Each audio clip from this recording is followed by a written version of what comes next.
Guys welcome back to ABM Motors north Guwahati Rangmahal Nazirahat চক। বহুত দিনৰ মূৰত গাড়ী এখন দিলোঁ। গ্লেমাৰ 2020 মডেল, খুব ধুনীয়া কণ্ডিশ্যনৰ গাড়ী। গাড়ীখন চলিছে 38,000, চিল ইঞ্জিনত আছে।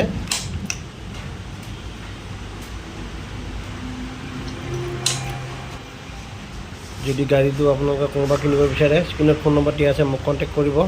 মই আপোনাৰ লোকেশ্যন এড্ৰেছ গোটেইখিনি দি দিম। আৰু দামটো জানিবৰ কাৰণে মোক ফোন কৰিব পাৰে। দামটো মই ইয়াত নকওঁ বাৰু। ধন্যবাদ।